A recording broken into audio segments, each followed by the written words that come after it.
ulitin, ulitin kung noon. Kasi eto na Pinag-uusapan. nga, diba?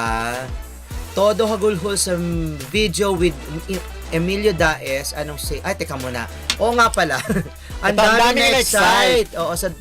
Bagong ito, paandar na ano kanta ni nila- Alexa Ilacad. Kasi naman, teaser pa lang ng music Oo. video, punong-puno ng kilig, pero ramdam ang sakit at kakaibang hugot at pait.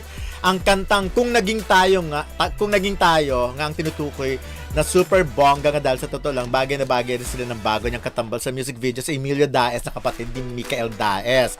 At yes, supportado ng mga fan nila ni KD Estrada ang music video na ito ni Alexa, kahit si Emilio ang kapareha. Ito, Kasi nag-trending kasi ito, yung paghagulhol ni, tapos na screenshot, Alexa, oo, oo. paghagulhol ni Alexa, tapos in-screenshot, Screen in-screenshot grab, ng mga fan eh. Tas Si pinost. Mati pong gano'n, sabi, nagtaka ako nung una, parang ano ba to? Bakit humagulhol? Yun pala sa music video. Oo.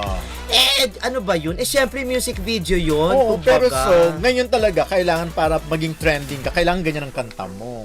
Punong-puno ng hugot. Alam mo, siguro, napakagaling na kasing artista si, Alexa. for sure si Alexa. At kumakanta rin pa rin Ibig naman. sabihin, kung humagulhol siya, tapos nakita siya, o nakunan siya ng video o ng picture na humahagulhol siya, na hindi parte ng music video. Hindi. Ibig Oo, sabihin, iba yun. May problema Eto, siya nun. nahilot na, kumbaga, na-motivate na siya. Oo. Pero syempre, hindi natin alam kung anong pinanggagalingan, kung bakit ganun ang paghagulhol ni Alexa. Well, Yun artista lang siya talaga. For music video lang talaga. Syempre, yun. bago ka umarte ng ganon, syempre, kinakailangan mo muna ng mga hugot or kinakailangan mo na may pinanggagalingan. Baka meron nga pinanggalingan, kaya ganon ang naging emotion. Talaga kumanta pa si Alexa kasi At magaling na artista. nilakad nga pala siya sa lahi ng mga sa recording. Oo. na linya. Correct. Oo, di ba noon pa yan? Di ba noon pa yan si Alexa, ano na yan? Kumbaga, yes, natatandaan ko, pinakilala na sa atin yan. Pinakilala na sa akin yan noon pa. Nino. Nung bata pa. Ng mga ilak. Pero mga singer, na magaling sila talaga kasi nakakapag-sirko sila ng boses, yung antasas ng boses, bumibirit. Pero hindi magandang masakit sa tenga. Pag napakinggan mo over and over, parang masakit na sa tenga.